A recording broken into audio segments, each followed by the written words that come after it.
Hello friends, how are you? कैसे आप सभी?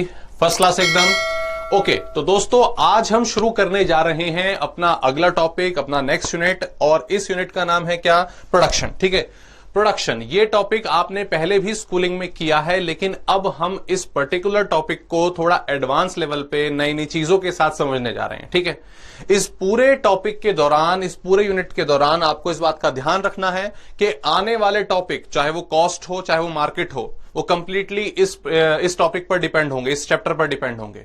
तो ये टॉपिक आपको बिल्कुल अच्छे तरीके से आना चाहिए। कोई भी क्वेरी है उनका सॉल्यूशन रेगुलर बेसिस पर आपको पता लगाना है, उसके बारे में कंफर्मेशन लेनी है। ओके, तो ये टॉपिक शुरू करने से पहले हमने ये चीज तो क्लियर कर ली कि आने वाले दोनों टॉपिक, कॉस्ट वाला टॉपिक भी और मार्केट वाला टॉपिक भी, दोनों इससे कोरिलेटेड हैं। तो आप समझ जाएंगे कि इस टॉपिक की अहमियत बहुत ज्यादा है। ओके, तो ध्यान रखिएगा, ये टॉपिक आपको सबसे अच्छे तरीके से आना चाहिए और एग्जाम में भी इसमें से काफी सारे क्वेश्चंस आपसे पूछे जाते हैं। ओके, तो नाउ अब शुरू करते हैं टॉपिक प्रोडक्शन। और प्रोडक्शन टॉपिक शुरू करते ही सबसे पहला क्वेश्चन क्या राइज होगा, आप समझ सकते हैं कि भाई प्रोडक्शन होता क्या है। ओके, प्रोडक्शन होता क्या है? तो बताइए दोस्तों, क्या होता है production? What is the term production means? Okay, देखो, जब भी प्रोडक्शन हमारे माइंड में आता है तो इमीडिएटली हम ये देखते हैं कि प्रोडक्शन का मतलब हुआ कि चीजों को बनाना। ओके, चीजों को क्रिएट करना, प्रोडक्शन करना गुड्स का। ओके, मैन्युफैक्चरिंग, ये वर्ड्स हमारे दिमाग में आते हैं। तो अगर मैं आपको बताऊं कि व्हाट इज प्रोडक्शन मीन्स, पहले तो प्रोडक्शन को हम रिलेट करते हैं मैन्युफैक्चरिंग के साथ। किसके साथ? मैन्युफैक्चरिंग के साथ। तो दोस्तों ये क्या है सर? ये है प्रोडक्शन। ओके, ये क्या है? प्रोडक्शन। और अगर मैं बात करूं तो जो मैन्युफैक्चरिंग है, ठीक है, वो पार्ट होता है किसका? प्रोडक्शन का। है, ध्यान दें भाई, पूरा जो एरिया है, जो बड़ा सर्कल है, वो इंडिकेट कर रहा है किसको? प्रोडक्शन को। और जो मैन्युफैक्चरिंग है वो उसका पार्ट है। सर इसका मतलब क्या हुआ? इसका मतलब ये हुआ, देखो, मैन्युफैक्चरिंग रिलेटेड होती है गुड्स के प्रोडक्शन से। ओके, गुड्स के प्रोडक्शन से, विजिबल जो दिखाई देता है। लेकिन जो प्रोडक्शन है वो सर्विसेज का भी होता है। अब जैसे ये एक कोरिलेशन है हमारे बीच में, हमारे यहाँ पे जो सर्विस मैं आपको प्रोवाइड करा रहा हूं, तो ये भी क्या है? ये भी प्रोडक्शन का एक पार्ट होता है। ओके, तो खाली ये बोलना कि मैन्युफैक्चरिंग का मतलब होता है क्या सर? उसका मतलब होता है प्रोडक्शन, ठीक है, लेकिन ये आधा ठीक है। अगर हम बात करें मैन्युफैक्चरिंग की, वो गुड्स से रिलेटेड है और सर्विसेज का ही प्रोडक्शन होता है। So production of goods and services, ये पूरी डेफिनेशन कवर होगी, not only manufacturing. Okay sir, इसकी प्रॉपर डेफिनेशन क्या बनेगी? इसको तो हटा देते हैं, इसकी शायद जरूरत नहीं है। ठीक है सर, इसकी प्रॉपर डेफिनेशन क्या बनेगी? देखो, आइए प्रोडक्शन की डेफिनेशन समझते हैं। द टर्म प्रोडक्शन मीन्स, कि प्रोडक्शन एक्चुअल में होता क्या है? What is production means? So production is creation of utilities. Okay, production means creation of utility. Sir इसका मतलब क्या हुआ? देखो, यहां पर छोटी डेफिनेशन होगी बिल्कुल, इसको हम इन डिटेल अभी समझेंगे। क्रिएशन वर्ड आया और यूटिलिटी वर्ड आया। क्रिएशन वर्ड जुड़ा हुआ है किससे?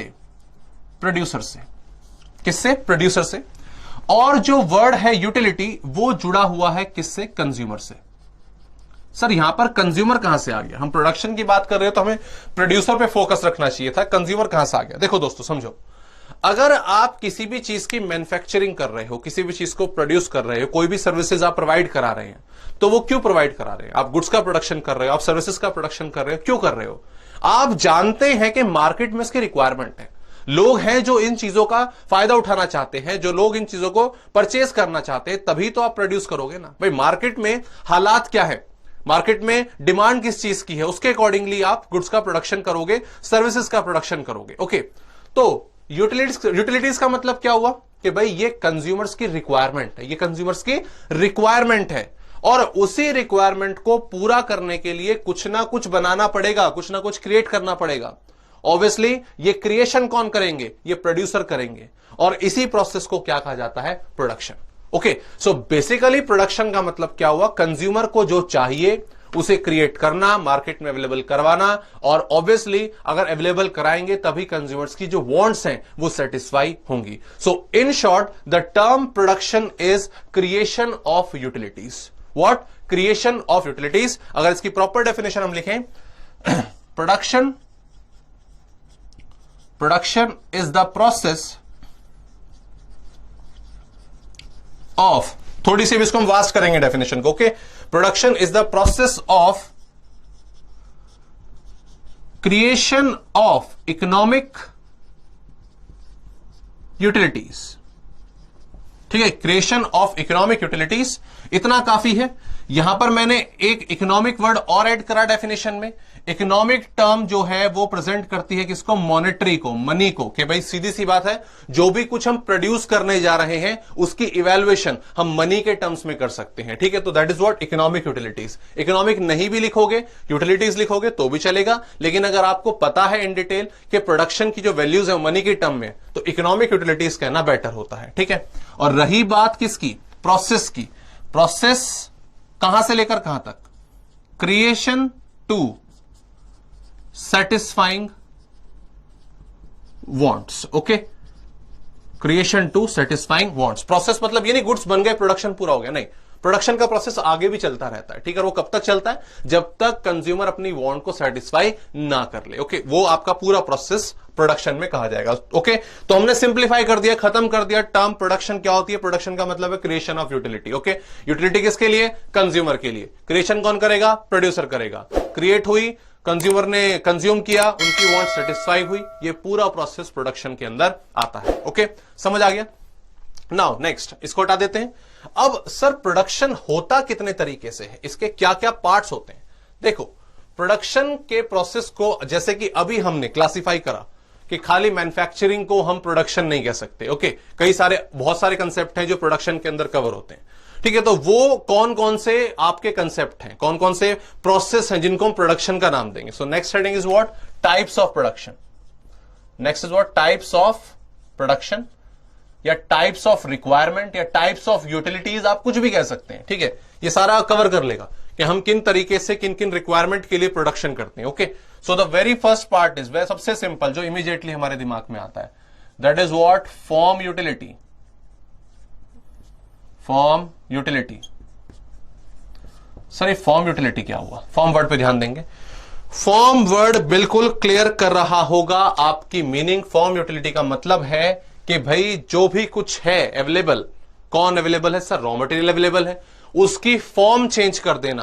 तो it means converting raw material into finish goods, okay. Converting raw material into finish goods is known as what, form utility, okay. जैसे मैंने बताया ना कि भाई प्रोडक्शन के अलग अलग सिनेरियो होंगे, अलग अलग एरिया होंगे, तो वो कौन से एरिया होंगे उसकी बात हम कर रहे हैं। फॉर्म यूटिलिटी का मतलब क्या हुआ कि रॉ मटेरियल को हम फिनिश गुड में कन्वर्ट कर देंगे, एग्जैक्टली। ये आपका कवर होगा मैन्युफैक्चरिंग के अंदर। जो मैन्युफैक्चरिंग वाला पॉइंट आप बोल रहे थे ना, हमने स्टार्टिंग में डिस्कस किया, वो इसके अंदर आएगा। मैन्युफैक्चरिंग क्या होता है, manufacturing is what, form utility, ठीक है। इसके अंदर आप जितनी भी इंडस्ट्रीज हैं, एग्जांपल अगर हम इसका लेकर देखें तो फॉर एग्जांपल स्टील इंडस्ट्री, ठीक है। इसके अलावा कोई भी इंडस्ट्री, कोई भी गुड्स आप बना रहे हैं, like shoes making, pen etcetera, जहां पर हमारे पास रॉ मटेरियल आता है और उसको हम यूटिलिटी के अकॉर्डिंग गुड्स में कन्वर्ट कर लेते हैं, ओके। That's it. आगे बढ़ते हैं। नेक्स्ट कंसेप्ट हमारा निकल के आता है second is what, place utility, okay. Place utility, place word पर ध्यान देंगे। सर प्लेस का मतलब क्या हुआ, एग्जैक्टली अगर हम प्लेस वर्ड की बात करें तो इसमें आपका आ जाता है एग्जैक्टली ट्रांसपोर्टेशन। क्या आ जाएगा इसमें, ट्रांसपोर्टेशन। सर मतलब ये हुआ, देखो अगर हम बात करें कोई भी फैक्ट्री अगर स्टैब्लिश होती है, हमने मतलब प्रोडक्शन करने के लिए मैन्युफैक्चरिंग यूनिट जो है वो स्टैब्लिश करी, ओके। और किसी भी चीज को प्रोड्यूस करने के लिए सबसे मेन रिक्वायरमेंट जो होगी वो किसकी होगी, वो रॉ मटेरियल की होगी। हमें क्या चाहिए, रॉ मटेरियल चाहिए। पेन बनाना है, कपड़े बनाने हैं, फर्नीचर क्रिएट करना है, तो डेफिनेटली उसके लिए हमें रॉ मटेरियल की जरूरत होगी। अब ऐसा तो नहीं होता ना कि जहां पर हमने फैक्ट्री स्टैब्लिश करी है इमीडिएटली उसके बगल में ही हमें सारा का सारा रॉ मटेरियल मिल जाए, ऐसा पॉसिबल नहीं है। फॉर एग्जाम्पल भाई मान लीजिए थर्मल पावर स्टेशन है, इलेक्ट्रिसिटी जनरेट करने का काम होता है, मेन जो प्रोडक्ट है वो क्या, ऑब्वियसली इलेक्ट्रिसिटी है। अब थर्मल पावर स्टेशन में जो मेन रॉ मटेरियल है वो कौन सा है बताइए, एग्जैक्टली वो कोल है, कोयला है, कि भाई वहां पर इलेक्ट्रिसिटी जनरेट करने के लिए हमें कोयले की जरूरत है। तो भाई जहां थर्मल पावर स्टेशन बनाया बिल्कुल बगल में चारों तरफ क्या कोयला अवेलेबल होता है? ऐसा नहीं होता। थर्मल पावर स्टेशन अलग अलग जगह पर है। कोयले की जो खाने हैं, जो माइंस हैं, वो अलग हैं। तो डेफिनेटली उन माइंस से उठाकर, ठीक है, रॉ मटेरियल कोयले की बात हम कर रहे हैं, उठाकर, ठीक है, हम ले जाते हैं कहां तक? ठीक है, कहां पर ले जाते हैं? आप थर्मल पावर स्टेशन तक। तो ये जो ट्रांसपोर्टेशन का प्रोसेस है, that is what place utility. ठीक है, that is what place utility के हमने रॉ मटेरियल को एक जगह से दूसरी जगह पर प्रोवाइड कराया। ओके, ऐसे ही अगर हम प्लास्टिक की बात करें, अगर आपने कोई रॉ मटेरियल पेन बनाने की इंडस्ट्री सेटअप करी, तो आपको रेगुलर बेसिस पर पेन की जरूरत प्लास्टिक की जरूरत पड़ेगी, तो वो सप्लाई होकर आपकी शॉप तक, आपकी फैक्ट्री तक आएगा।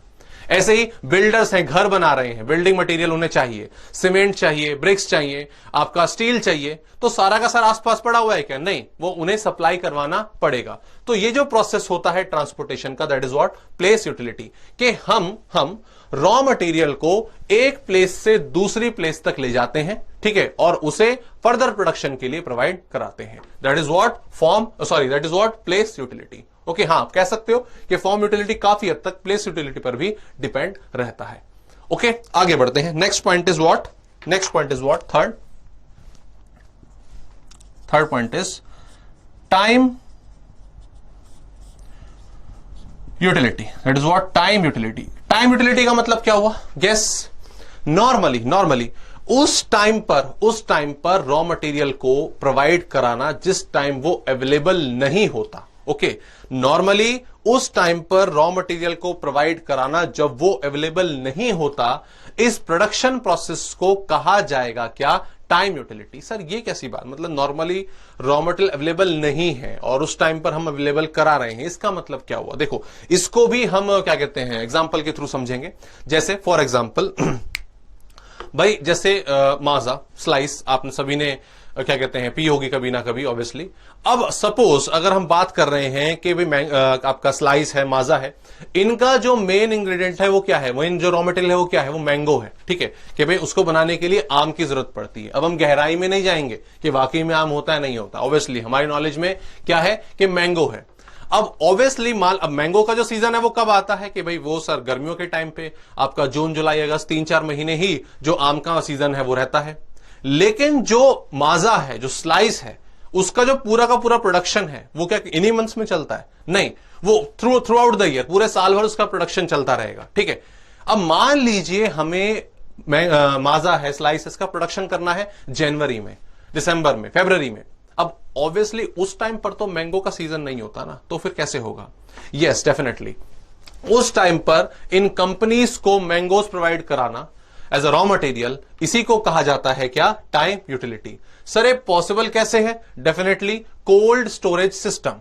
भाई जब मैंगो का सीजन आया तो एक बड़े अमाउंट में मैंगो को स्टोर कर लिया गया कोल्ड स्टोरेज सिस्टम में, और जैसे जैसे रिक्वायरमेंट कंपनीज की तरफ से आती रहती हैं, टाइम बिंग नवंबर में, दिसंबर में, जनवरी में, तब वहां से उस रॉ मटेरियल को निकालकर कंपनीज को प्रोवाइड कराया जाता है। Okay, so that is what time utility. कि नॉर्मली जब रॉ मटेरियल की प्रेजेंस नहीं होती है, मतलब सीजन नहीं होता है, ठीक है, प्रोडक्शन नहीं होता उसका, और उस टाइम पर प्रोड्यूसर को रॉ मटेरियल की जरूरत है, तो उस टाइम पर हम क्या करते हैं? उस रॉ मटेरियल को प्रोवाइड कराते हैं। तो it's all about providing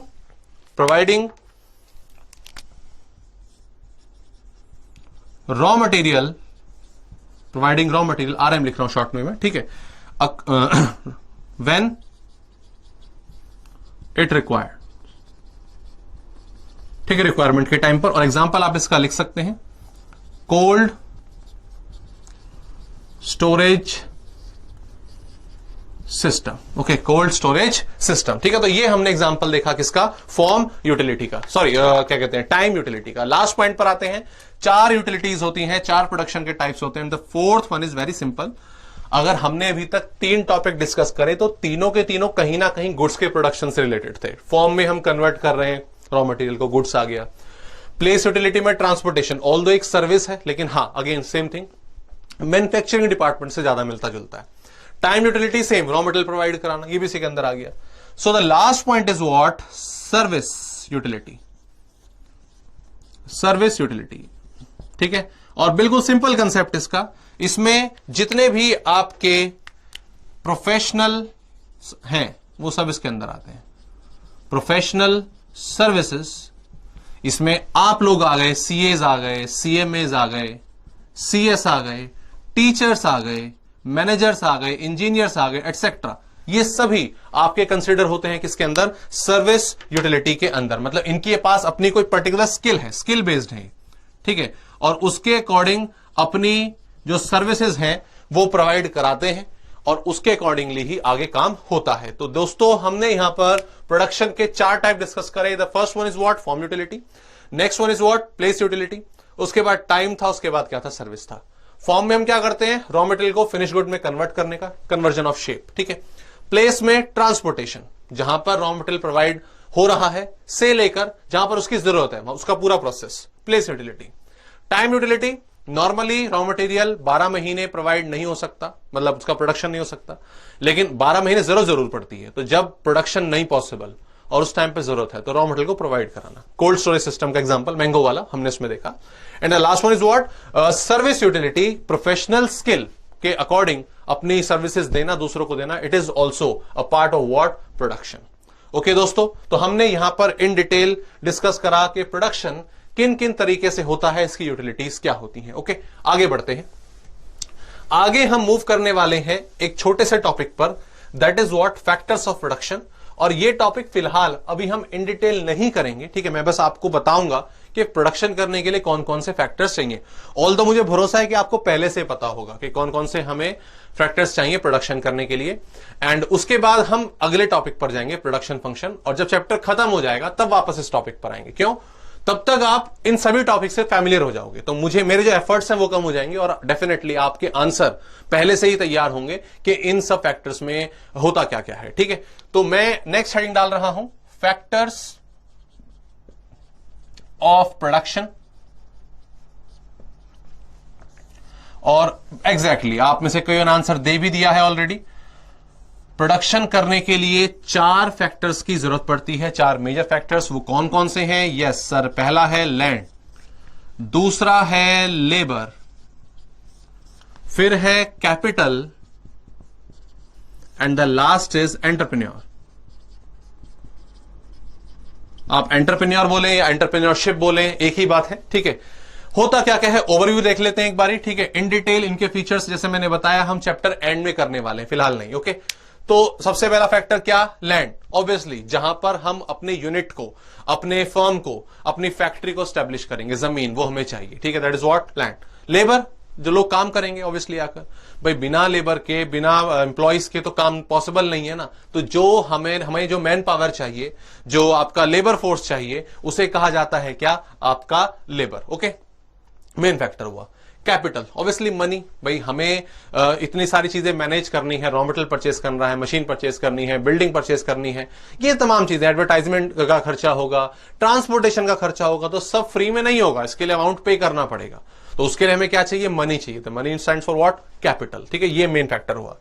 and finally ये तीनों फैक्टर, लैंड, लेबर और कैपिटल, अगर हमें मिल भी जाए तब भी एक भी यूनिट प्रोड्यूस नहीं हो सकती, पॉसिबल नहीं है, जब तक ना हो कौन सा? Entrepreneurship, fourth factor. मतलब सर देखो, बेसिकली एंटरप्रेन्योरशिप के अंदर 2 वर्ड कवर हो जाते हैं, एक ओनर और एक क्या? मैनेजमेंट, ठीक है। ओनर ऑब्वियसली जो उस पूरे के पूरी कंपनी को, पूरे के पूरे ऑर्गेनाइजेशन को, फर्म को संभाल रहे हैं, जिन्होंने पैसा लगाया है, जो हेड है एक तरीके से, ओनर्स, ठीक है। वो भी कुछ काम करते लेकिन सारा नहीं कर पाते, तो उन्होंने मैनेजर्स रखे हुए हैं, these are what? Management, okay. तो मैनेजमेंट है, ओनर है, ये डिसीजन लेते हैं कि हमें इस बिजनेस को किस ओर ले जाना है, हमें क्या क्या टारगेट्स जो है वो अचीव करने हैं, ठीक है। हमें इस साल कितना प्रोडक्शन करना है, कितनी मशीन यूज करनी, कौन सी स्ट्रेटजी बनेगी, कौन सी पॉलिसी बनेगी। तो एक तरह से बिजनेस को शेप देने का काम वो किसका होता है? वो एंटरप्रेन्योरशिप, ओनर एंड मैनेजमेंट का होता है। तो ये एक फोर्थ मेन फैक्टर हमारे सामने निकल कर आया। 4 फैक्टर जिनके बिना प्रोडक्शन पॉसिबल नहीं है, चारों चाहिए, ये नहीं कि 3 से काम चल जाएगा, 2 से काम चल जाएगा। Land, labour, capital and entrepreneurship, okay. और इन डिटेल अगर हम बात करें तो यहां पर हम इसके फैक्टर्स अभी नहीं करने वाले हैं, हम ये बाद में करने वाले हैं, अपने टॉपिक को, प्रोडक्शन फंक्शन को फिनिश करने के बाद, ओके। तो दोस्तों अभी तक हमने 2 टॉपिक डिस्कस करें। पहला क्या था? प्रोडक्शन की मीनिंग, मीनिंग हमने देखी क्रिएशन ऑफ यूटिलिटी, 4 पार्ट उसके आगे, form, place, time and service. और अभी हमने डिस्कस करा क्या, सिर्फ फैक्टर्स के बारे में ओवरव्यू लिया।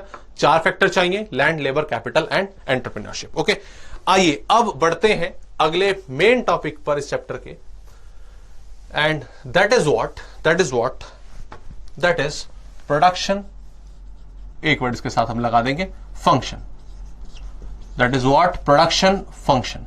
ओके, तो प्रोडक्शन फंक्शन होता क्या है, प्रोडक्शन फंक्शन होता क्या है? देखो, सबसे पहले तो अगर ये मैंने शायद पता नहीं आपको पहले बताया था, नहीं बताया, डिमांड फंक्शन में शायद हमने एक टॉपिक किया था कि अगर फंक्शन वर्ड जुड़ जाता है, अगर फंक्शन वर्ड जुड़ जाता है किसी भी वर्ड के साथ, तो फंक्शन वर्ड प्रेजेंट कर रहा है किसको, रिलेशनशिप को। किसको, रिलेशनशिप को। रिलेशनशिप किसके बीच में, जो पहले वाला वर्ड है प्रोडक्शन और उसके फैक्टर्स। ठीक है, जो पहले वाला वर्ड है प्रोडक्शन और उसके फैक्टर्स। तो सिंप्लीफाई करने पर प्रोडक्शन फंक्शन की डेफिनेशन ये बन गई। ठीक है, production function is the relationship between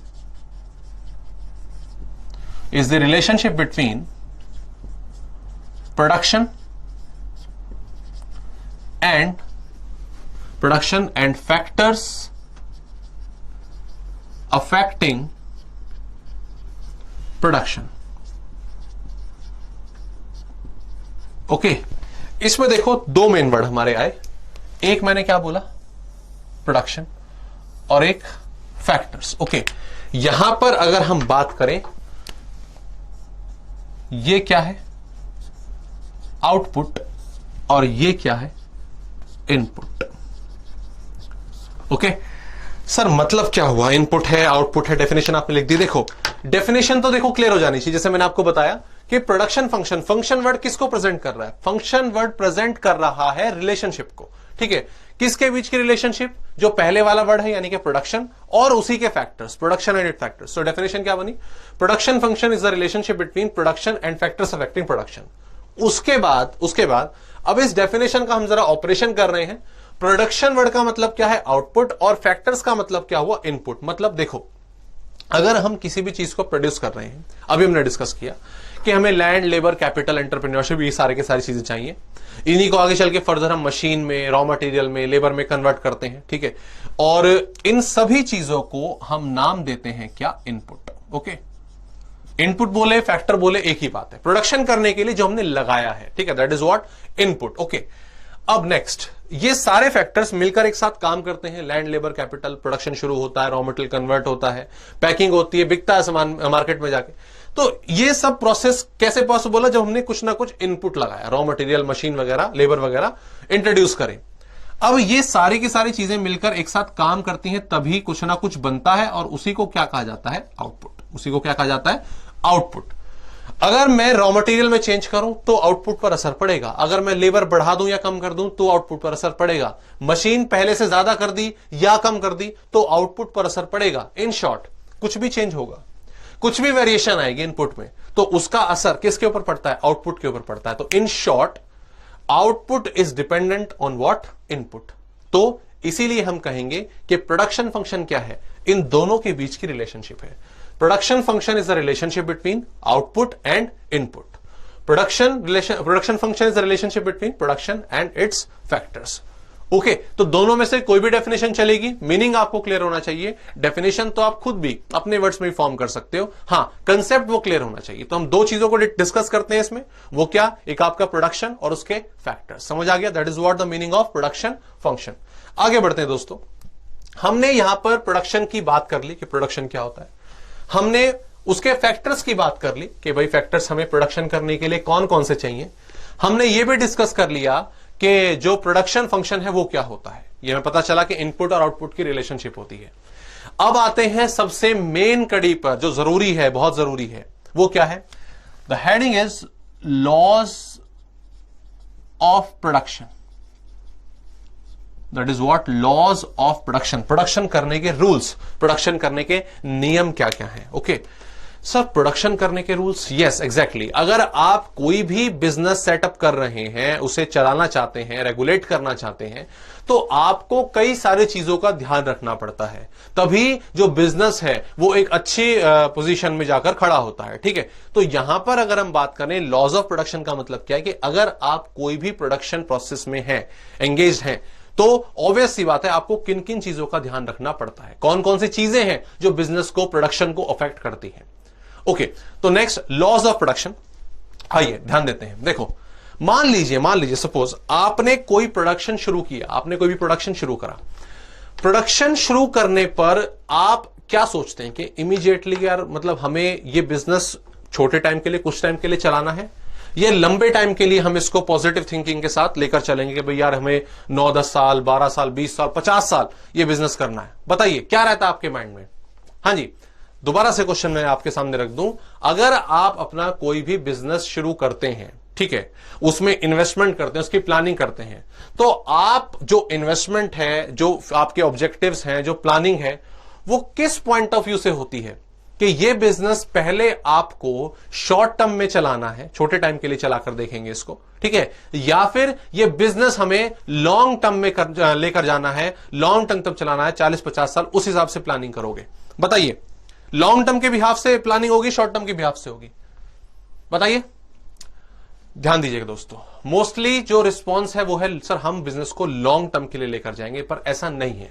जब भी कोई बिजनेस स्टार्ट होता है तो उसमें होने वाली इन्वेस्टमेंट, उसमें होने वाले डिसाइड होने वाले ऑब्जेक्टिव, उसमें प्रोडक्शन प्रोसेस हमेशा शॉर्ट टर्म के हिसाब से होता है। सर ये आप क्या कह रहे हैं कि हम बिजनेस शुरू कर रहे हैं ये सोचकर कि हमें छोटे टाइम के लिए चलाना है? नहीं दोस्तों, बिजनेस शुरू तो इसीलिए हुआ है कि हमें लंबे टाइम तक चलाना है, कि पॉजिटिव थिंकिंग ऑब्वियसली, ठीक है, कि हम लंबे टाइम तक बिजनेस को करेंगे।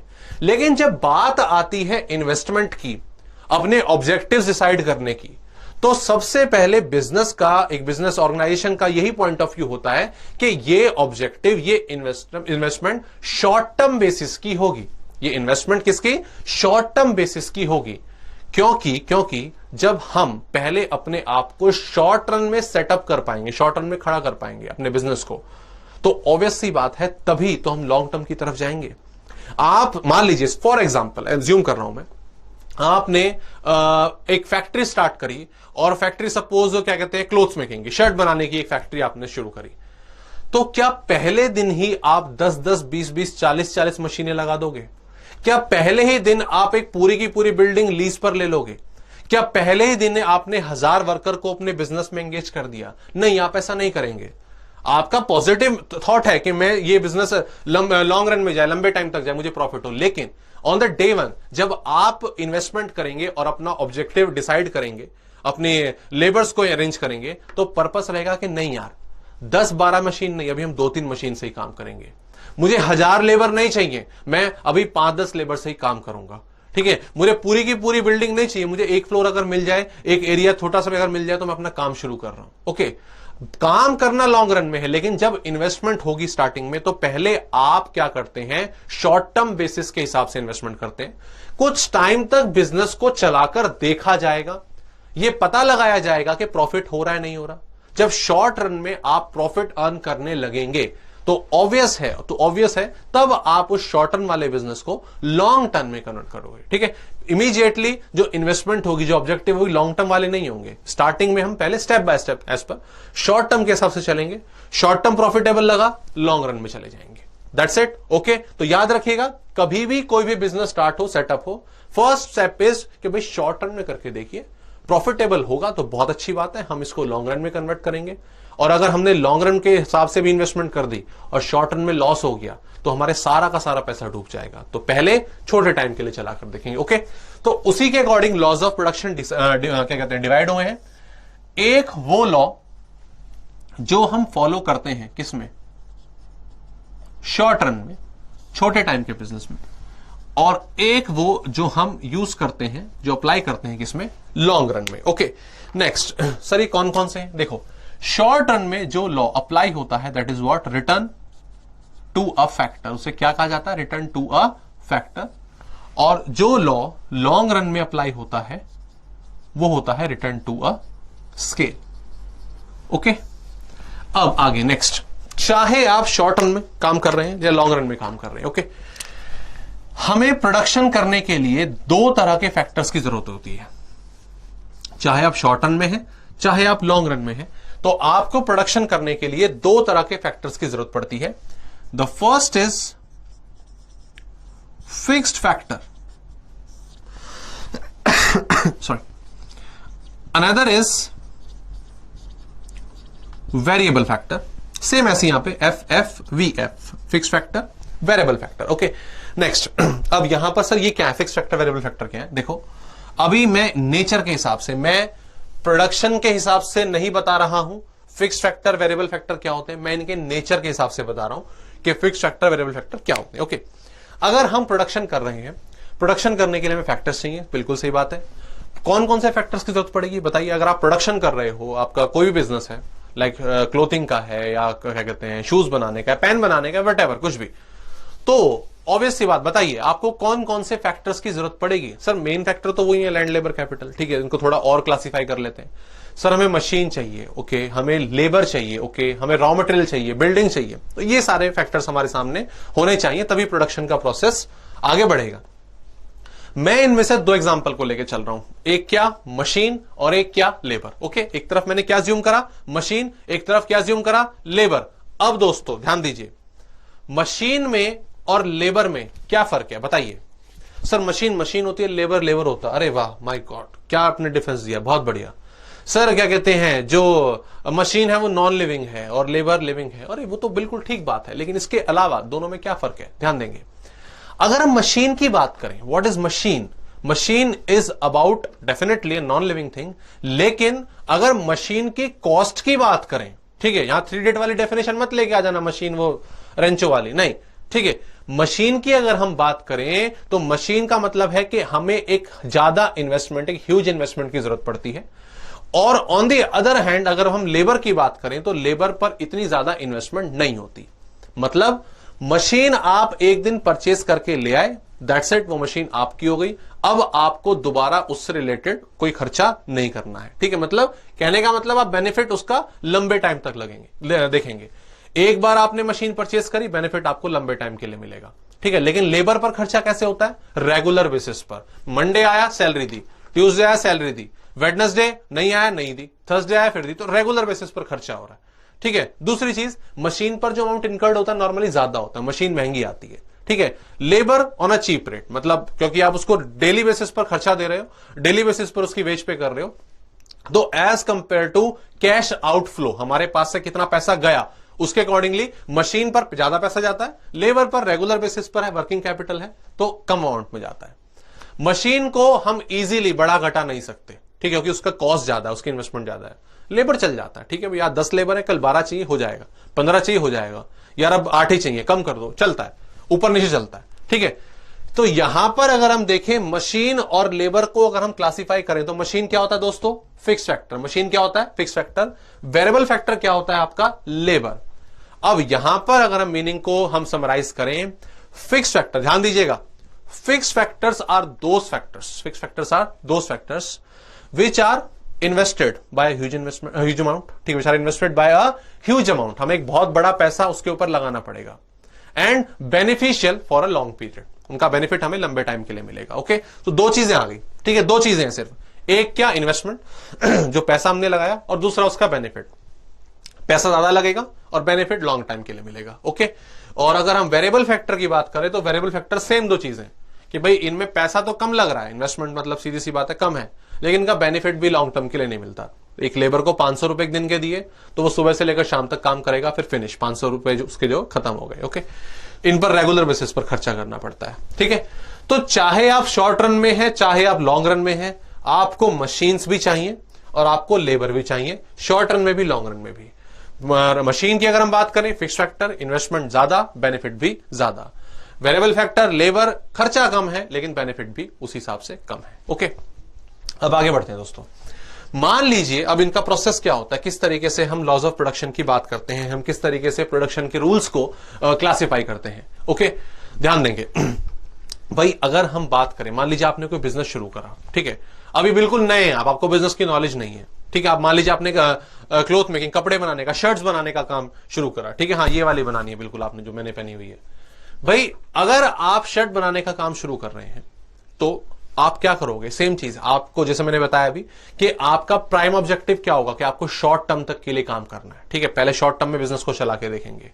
So on the day one बताइए 10 मशीनें, 15 मशीनें, ठीक है, 400-500 लेबर, पूरी बिल्डिंग फ्लोर, नहीं ऐसा नहीं, कुछ नहीं सर, पहले छोटे लेवल पर काम करेंगे। हम एक मशीन लेकर आए, ठीक है, दैट्स इट। हमने एक छोटा सा एरिया जो है वो लीज पर, रेंट पर ले लिया बिल्डिंग का काम चलाने के लिए, ठीक है, और कुछ 1-2 लेबर हमने रख लिए ताकि वो काम करते रहें, और जैसे जैसे मार्केट में डिमांड आती रहेगी, ठीक है, और हम उसका हिसाब से प्रोडक्शन बढ़ाते रहेंगे, ठीक है। अभी तो फिलहाल 0 ही है, ठीक है। अब ध्यान दीजिए, सपोज तो अब हम दोबारा से रिवाइज करने वाले हैं। एक मशीन आ गई, ठीक है, आपने एक मशीन रखी है, इसको समझिएगा, एग्जांपल को क्लियर हो जाएगा पूरा का पूरा प्रोडक्शन। एक मशीन आपने रखी है, आपने 1-2 लेबर रख लिया फिलहाल स्टार्टिंग में काम करने के लिए, ठीक है, मैं ये, और बिल्डिंग ले ली है आपने रेंट पे। मैं ये एज्यूम कर रहा हूं कि जो मशीन आपने बाय करी है वो एक दिन में 20 घंटे चल सकती है। कितना? 18 से 20 घंटे चल सकती है। उससे ज्यादा चलाओगे तो उसकी लाइफ पर असर पड़ेगा, 4-5 घंटे का रेस्ट मशीन को भी चाहिए। ओके, अब ये बात आपको नहीं पता। ओके, मैं एज्यूम कर रहा हूं कि 20 आवर्स है, लेकिन ये बात आपको नहीं पता। क्यों? आप तो आज ही आए हैं ना मशीन को लेकर अपने बिजनेस में, आपको थोड़ी ना आइडिया उस चीज का। तो ध्यान दें, अब स्टार्टिंग में काम शुरू हुआ, डिमांड आपके पास आई, लेबर जो है वो काम कर रहे हैं, ठीक है। तो मैंने एज्यूम करा कि एक मशीन आपने लगा दी है और 2 लेबर सपोज उसके ऊपर काम कर रहे हैं। हम एक भी रख सकते थे, मैं 2 मान के चल रहा हूं। थोड़ी थोड़ी डिमांड आई, अब यहां पर लेबर ने काम शुरू करा। अच्छा, मेन काम क्या है? मेन काम क्या है मशीन के ऊपर? कि हमें कपड़े की कटिंग करनी है। ओके, हमें कपड़े की कटिंग करनी है। रॉ मटेरियल जो है मेन, एक तरह से देखा जाए तो वही है, और डिजाइन तैयार करना है, ठीक है। उसके बाद फिर उसको मशीन के अकॉर्डिंग शेप देनी है, शर्ट तैयार करनी है, और फाइनली पैकिंग करनी है। तो कितने काम हो गए भाई? 4 काम हो गए। ओके, एक क्या? रॉ मटेरियल की कटिंग अकॉर्डिंग टू साइज, एक डिजाइनिंग वाला हो गया, एक मशीन को, एक शर्ट्स को तैयार करना, और लास्ट क्या? पैकिंग। 4 काम हो गए। कितने लेबर काम कर रहे हैं? कितने लेबर काम कर रहे हैं सर? अभी 2 ही लेबर काम कर रहे हैं, ठीक है, क्योंकि अभी डिमांड कम है। अब मुझे ये बताइए अगर 2 ही लेबर काम कर रहे हैं तो क्या मशीन 20 के 20 घंटे चला देंगे वो? नहीं सर, 2 लेबर है ना, उनकी काम करने की एफिशिएंसी 8-9 घंटे एक दिन में, ठीक है। और जब वो कटिंग कर रहे हैं, ठीक है, जब वो डिजाइन तैयार कर रहे हैं, जब वो पैकिंग कर रहे हैं, तब मशीन थोड़ी ना चल रही है। मशीन तो कब चलेगी? जब शर्ट को तैयार करेंगे। तो 8-9 घंटे मुश्किल से पूरा काम होता है। उसमें से भी जो मशीन है मुश्किल से 3 आवर्स चल पाती है, ठीक है, 3 से 4 घंटे चल पाती है। हाँ बिल्कुल सही बात है, ठीक है। अब हमने डिमांड और आई हमारे पास, भाई जो हमारी शर्ट्स है मार्केट में अच्छी लगी लोगों को, तो प्रोडक्शन हमें बढ़ाना चाहिए। अब प्रोडक्शन बढ़ाना चाहिए तो बताओ क्या करूं? एक और मशीन ले आऊं? एक और मशीन ले आते हैं ना, सही बात है, ठीक है भाई, काम बढ़ रहा है, एक और मशीन ले आए, ला दूं? नहीं सर, अभी कैसे? अभी तो ऑलरेडी 3 ही आवर्स का काम हो रहा है ना मशीन के ऊपर। आपने, और हमारी जो मशीन है वो चल सकती है ज्यादा, ठीक है, ज्यादा कितना आपको नहीं पता, पर हाँ ज्यादा चल सकती है। आपने क्या करा है? मशीन वही रखते हैं, लेबर बढ़ा देते हैं, 3 आ गए, ठीक है। अब 2 लेबर 3 आवर्स चला रहे थे, तो सीधी सी बात है जो 3 लेबर है वो कितनी देर तक चलाएंगे? अब यहां पर ये 6 आवर्स हो जाएगा, ठीक है। सर ऐसे कैसे 2 चला रहे हैं 3 आवर्स के लिए, तो 4-5 घंटे चलना चाहिए था, आपने डबल कर दिया एक लेबर से। हाँ बिल्कुल दोस्तों, देखो इसका रीजन क्या है।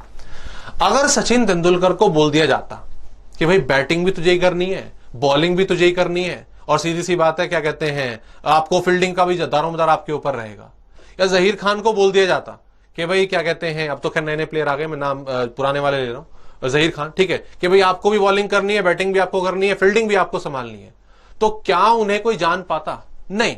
ऑब्वियसली एक टीम में काम डिवाइडेड है कि बैटिंग की जिम्मेदारी आपके ऊपर है, और फील्डिंग की जिम्मेदारी स्पेशली इन लोगों के ऊपर रहेगी, ठीक है, और बॉलिंग की जिम्मेदारी सिलेक्टेड 3-4 बॉलर्स के ऊपर रहेगी। तो काम डिवाइड हो जाता है, तभी टीम अच्छा परफॉर्म करती है और जीतती है, ठीक है। ऐसे यहां पर हुआ, पहले 4-5 काम जितने भी थे हमारे, वो कितने? 2 लेबर करते थे, लेकिन जब तीसरा लेबर आया तो काम क्या हो जाएगा? डिवाइड हो जाएगा।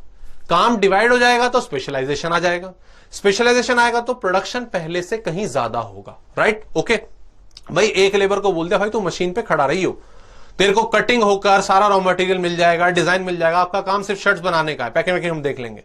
तो सीधी सी बात है, काम डिवाइड हुआ तो वर्क एफिशिएंसी क्या हो गई, बढ़ गई। ओके, वर्क एफिशिएंसी क्या हो गई, बढ़ गई। ऐसे ही और डिमांड आई हमारे पास, मशीन बढ़ा दूं मशीन, नहीं सर अभी क्यों बढ़ा रहे, अभी तो बहुत टाइम है। एक मशीन, लेबर 4 हो गए, तो अब भाई यहां पर टाइमिंग और ज्यादा बढ़ जाए, काम और ज्यादा डिवाइड हो गया, 10 आवर्स, हम प्रोडक्शन बढ़ाते जा रहे हैं। ठीक है, ऐसे ही और काम और बढ़ा। ठीक है, मशीन, हमने एक मशीन है, हमने 5 लेबर लगाए, एक मशीन है 6 लेबर लगाए। अब मैं सपोज एज्यूम कर रहा हूं कि 6 लेबर पर जो मशीन है वो 18 घंटे चल रही है। ठीक है, और 18 घंटे लिमिट थी हमारी। ठीक है, 18 से 20 घंटे मैंने बोला था, 18 घंटे लिमिट थी। ठीक है, अब मान लीजिए मार्केट में और काम आया, हमारे पास और रिस्पॉन्स आने लगा, तो हम क्या करेंगे, क्या करा भाई आपने, क्या करा, एक मशीन और 7 लेबर लगा दिए और मशीन अब 22 आवर्स चलने लग गई। ऑब्वियस सी बात है भाई, लेबर बढ़ा दी ना आपने, मशीन अब पहले से ज्यादा चलेगी। अब आप नोटिस करोगे, इस टाइम पर आप नोटिस करोगे क्या, कि यार कुछ गड़बड़ है कि जो मशीन, ये लेबर जब से आया ना 7वां लेबर, इसके आने के बाद से मशीन का टाइम 22 आवर्स पर पहुंच गया, लेकिन मशीन रॉ मटेरियल ज्यादा वेस्ट करने लग गई है। रॉ मटेरियल जो है, जो प्रोडक्ट तैयार हो रहा है वो अच्छी क्वालिटी का नहीं हो रहा है। जो खर्चा है ऑयलिंग का, इलेक्ट्रिसिटी का, मशीन का बहुत ज्यादा आ रहा है। इसका मतलब क्या, कुछ गड़बड़ है। क्या गड़बड़ है कि हमने मशीन के ऊपर लेबर हद से ज्यादा लगा दी, उसकी एफिशिएंसी ज्यादा लगा दी है। तो ये 7वां लेबर नहीं लगना चाहिए, ये 7वां लेबर नहीं लगना चाहिए, आपका डिसीजन ये हुआ। तो बताओ क्या करें अब, 7वां लेबर लगा रहे हैं तो मशीन खराब हो रही है, लेकिन मार्केट से डिमांड आ रही है और डिमांड मना कर दे, नहीं भाई हमारी मशीन भाई झेल नहीं पा रही, अब टाटा बाय बाय, हम आपका जो आपकी डिमांड है पूरी नहीं कर सकते। करना चाहिए ऐसा? नहीं। Yes friends, this is the moment. इस मोमेंट पर आप डिसाइड करोगे कि आपको शॉर्ट रन से जाना है, किसमें, लॉन्ग रन में। ठीक है, आपका बिजनेस अब बढ़ना स्टार्ट हो जाएगा, क्योंकि आपने देखा कि स्टार्टिंग में जो फैक्टर्स मैंने लगाए थे, एक मशीन लगाई थी, उसका फुल एफिशिएंट यूज हो रहा है, खूब प्रोडक्शन हो रहा है, मार्केट में डिमांड आ रही है और फर्दर आ रही है, तो क्या हम अपना प्रोसेस यहीं तक रोक दें? नहीं। एट दिस मोमेंट, इस लेवल पर आकर आप अपने शॉर्ट रन को कन्वर्ट करते हो किसमें, लॉन्ग रन में। एक मशीन और 6 लेबर आपके पास तो पहले से ही थे, अब 2 मशीन हो जाएंगी। लेबर कितने 7 कर दूं या 8 कर दूं? नहीं सर, इमीडिएटली क्या 6 लेबर और आएंगे, काम शुरू होगा। क्यों शुरू होगा यार, शॉर्ट रन में आपने यही तो सीखा था। जब एक मशीन आई और 2 लेबर आए, तब थोड़ी ना आपको नॉलेज थी कि यार एक मशीन पर कितने लेबर चाहिए। यही तो आपने सीखा शॉर्ट रन में। आप नए थे, आपको नहीं पता था कितनी मशीन चाहिए, आपको नहीं पता था कितने लेबर सूटेबल रहेंगे, आपको नहीं पता था रॉ मटेरियल किस क्वांटिटी में लेना है। शॉर्ट रन में आपने यही सब सीखा कि एक मशीन पर 2, 3, 4, 5, 6 लेबर सही रहेंगे, 7वें लेबर से काम खराब हो रहा है, प्रोडक्शन बढ़ाना चाहिए। तो भाई एक मशीन 6 लेबर, 2 मशीन आ गई, 12 लेबर, सीधा काम शुरू करिए ऑन द डे 1। यहां पर नहीं हुआ मशीन का फुलर यूटिलाइजेशन डे 1 से, लेकिन यहां पर आप डे 1 से अपनी मशीन का फुलर यूटिलाइजेशन करेंगे। क्यों? अब आपको नॉलेज है, शॉर्ट रन से आप सीख कर आए हो, शॉर्ट रन से आप एक्सपीरियंस गेन कर आए हो। ऐसे ही तीसरी मशीन 18, फोर्थ 24। तो इस तरीके से जो आपके फैक्टर्स हैं वो रिटर्न टू स्केल में चेंज होंगे। Okay, so that is the law of production in short run and long run. हमें किन किन बातों का ध्यान रखना होता है, किन किन चीजों को सीख कर चलना होता है, वो हमने यहां पर देखा। आओ इसको समराइज करें। यहां पर मैं इसको हटा देता हूं, 7th लेबर, इसको कंसेप्ट आपको होप क्लियर हो गया होगा। अब यहां पर जो एक और चीज मुझे ध्यान देनी है वो क्या है, 1:2, 1:3, 1:4, बार बार रेशो क्या हो रही है, बार बार रेशो चेंज हो रही है। तो यहां पर इस चीज को मैं नाम देता हूं वेरिएबल प्रोपोर्शन। क्या नाम देता हूं? Variable proportion. रेशो बार बार चेंज हो रही है। और यहां पर 1:6, 2:12, 3:18। अगर आप यहां पे डिवाइड करोगे 1:6 ओके है, 2:12 को करोगे तो 1:6 आएगा, 3:18 को करोगे 1:6 आएगा। हर बार रेशो क्या आएगी? सेम आएगी। That is known as what? Constant proportion. इसे क्या बोला जाएगा? Constant proportion. तो जो लॉ आपका अप्लाई होता है शॉर्ट रन में, उसे हम नाम देते हैं क्या? Return two factor. उसे हम क्या नाम देते हैं? Return two factor. और वो वेरिएबल प्रोपोर्शन पर बेस्ड होता है। ठीक उसी तरह जो लॉ आपका यूज होता है लॉन्ग रन में, उसे हम नाम देते हैं क्या, रिटर्न टू स्केल, और ये बेस्ड होता है कांस्टेंट प्रोपोर्शन पर। लॉन्ग रन में हो, शॉर्ट रन में हो, फिक्स फैक्टर चाहिए, वेरिएबल फैक्टर चाहिए। फिक्स फैक्टर इन्वेस्टमेंट ज्यादा है, बेनिफिट भी ज्यादा है। वेरिएबल फैक्टर इन्वेस्टमेंट कम है, बेनिफिट भी शॉर्ट टर्म के लिए है। क्लियर?